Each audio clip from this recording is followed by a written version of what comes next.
Here we'll begin our discussion of complex numbers. See, complex numbers started by trying to solve certain polynomial equations. Basically this one, the x squared plus 1 equals 0. See, we try and solve it like we normally would. We subtract 1 from both sides. So we'll get x squared equals negative 1. Then we go ahead and take the square root of both sides. It'll give us x equals plus or minus the square root of negative 1. But that created a problem because trying to find the square root of negative 1, we think, well, maybe it's 1. But 1 times 1 makes positive 1. Or maybe it's negative 1. Negative 1 times negative 1 also makes positive 1.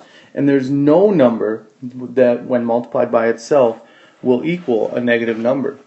So this created a problem. And the solution to the problem was to say that that square root of negative 1, we'll just call that I for the imaginary number. A number that can't be actually measured or actually laid out in any real sense. So what we need to remember is just that this lowercase I is equal to the square root of negative 1. And that'll help us to solve a whole bunch of polynomial equations. Like this one, x squared equals negative 25.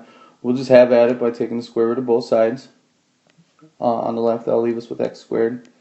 And on the right hand side, we put the square root in, so that'll give us the plus or minus square root of negative 25. So we break that up into its two factors, 25 and negative 1. Now when we simplify, the square root of 25 is 5, and the square root of negative 1 is I. So there's our solution. Let's try a couple more. Like x squared plus 11 equals 2.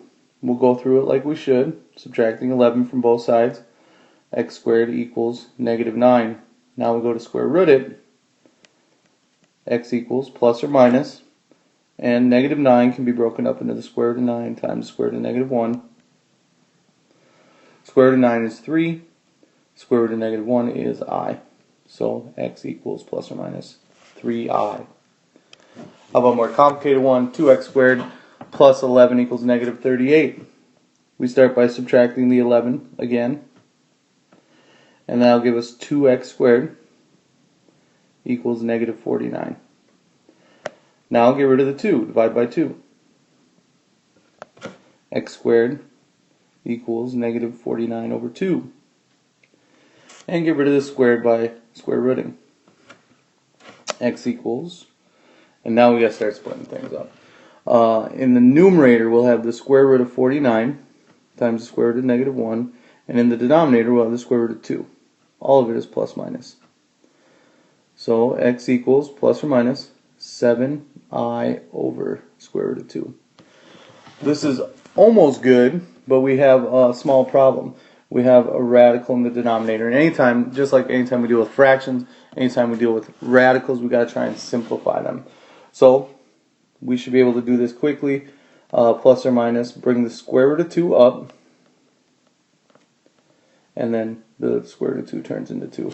And remember mathematically how we did that is by multiplying the top and the bottom by the square root of 2. And that simplifies our answer into plus or minus 7 root 2i all over 2. Now all of that dealt with the imaginary number. Remember, the imaginary number I is equal to the square root of negative 1.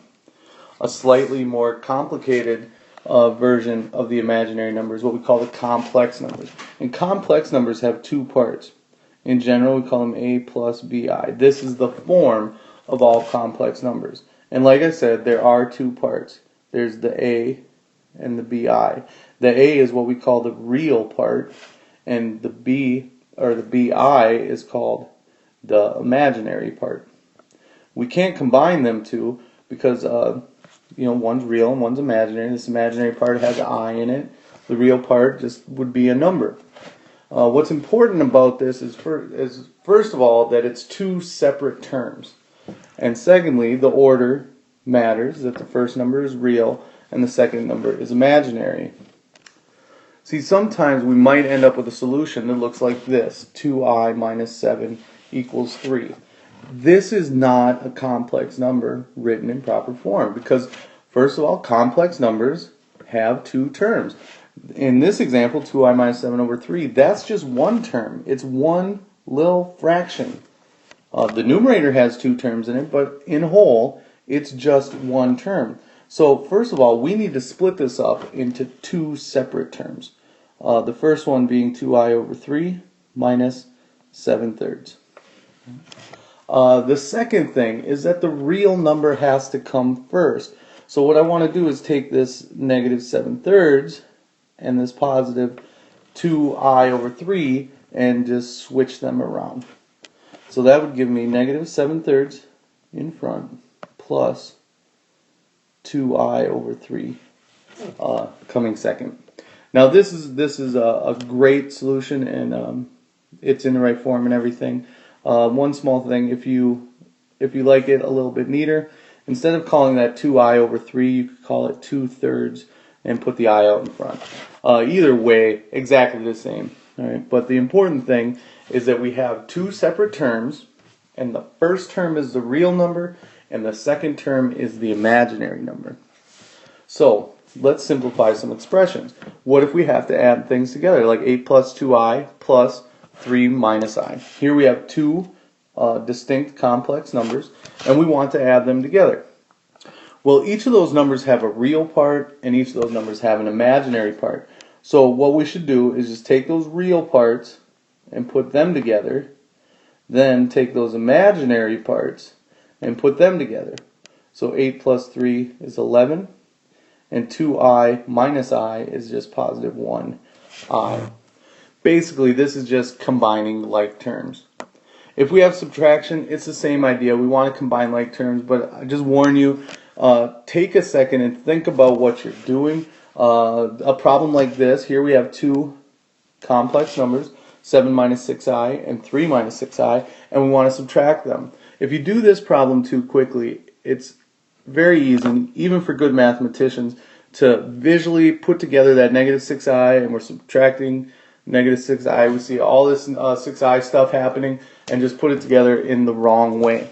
What I want you to do is to think about this minus in the middle.